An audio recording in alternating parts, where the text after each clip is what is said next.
Ben White, who's one of the leading voices in the campaign against the new contract. Very good morning to you. Just picking up on what Charlotte's been talking about, there has been an enormous amount of sympathy for the junior doctors, but I wonder whether you feel that that is going to be quite severely damaged if junior doctors tomorrow do not provide emergency cover. Well, I think it's important to remember that we have consultants providing the emergency cover. Whilst if you get unwell, it's really important to go to hospital. That would be the main point. Yeah, but of course, junior doctors are a huge part of our A&E cover, you know, providing emergency care. You know, if you're a mum this morning with a child with asthma, for instance, and you think, goodness me, what happens if something happens Well, tomorrow? there's a woman here who's tweeted us, I'm waiting for possibly life-saving surgery. It's been postponed. Maybe I'll be okay. Maybe the extra time will harm me. It's scary. There are lots of people in this position, and you know, I know lots of junior doctors. I've had huge sympathy. I feel very uneasy as someone who's been supportive of you, like many, about this next step being a step too far.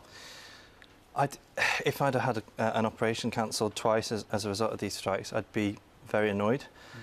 Or worse, you know, I suppose there is a chance that I could have been harmed as a result of having operation cancelled. And I would say, I think we're sorry for that, for those people that have had, that have been put in that position. What I would say is, we feel that this is not just a decision for now and for this strike, but it's for the future of our NHS and for our patients. And that's why we've taken the decision to do this. Not because, nothing to do with the pay and Saturdays, which is what people have talked about. I already worked Saturdays and I never asked for a pay rise. So really what this is about is the future of our health service. You feel like you've been pushed right to the edge, don't you? Absolutely, and you've made decisions about your own life within the NHS. Yeah, so I've taken the decision, well, I will do so today, that I'm resigning as a training doctor to focus on a legal campaign, so legal proceedings to fight the contract, basically to fight on behalf of patients and fight for the future of the NHS. And I feel that I've got an obligation to do that on behalf of my patients. I mean, OK, so let's articulate for our viewers, what would drive a hard-working, dedicated young junior doctor to give up? It's effectively what you're doing for this cause. Why has it come to this?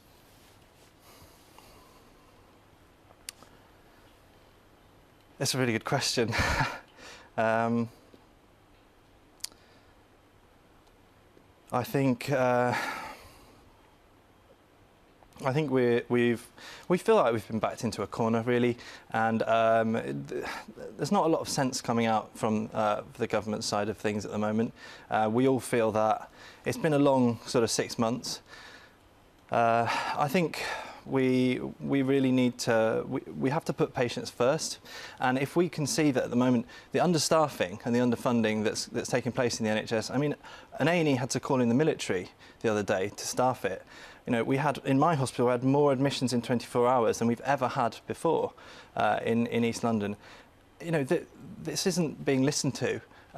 We have to look to the future, I think. You saw Jeremy Hunt, didn't you, personally? You spoke to him. Yeah. Tell me about your encounter with him. Well, I think I sat with a colleague. We spoke to him for about an hour in his office at the Department of Health. And? Well, it wasn't particularly productive, in my view. I felt that we made a lot of points, I think, hopefully very passionately, and I don't think they were really listened to.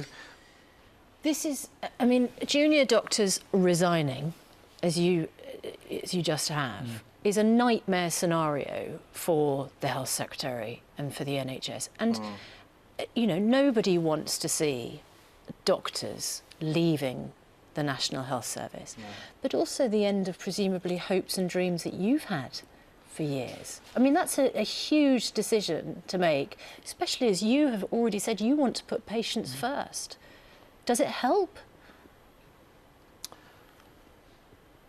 I think at the moment we have to think, what are we going to do to sort this situation out? And one of the things I know is we've set up a company with 5 junior doctors called Justice for Health, and we're taking these legal proceedings. We've got Bindman's, one of the leading public law specialists in this country, and they're fighting our corner. And honestly, they're fighting for patients and fighting for the future of the NHS. So I don't feel like there's anything better I can do for my patients at the moment in the context of what's going on. OK, final question.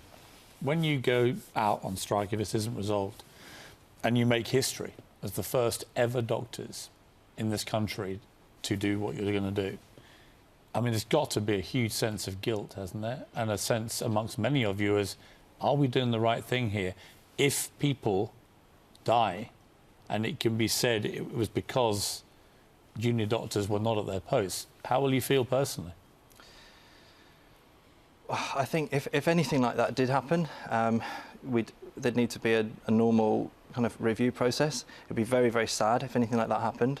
I think when we have to go on strike, we all feel enormous sense of regret, and it's definitely not something we'd want to do.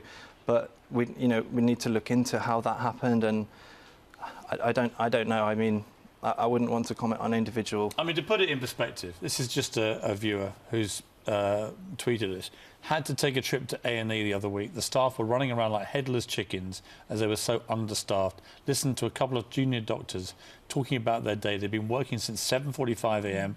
They were still working at 9:45 p.m. with no sign of being able to go home.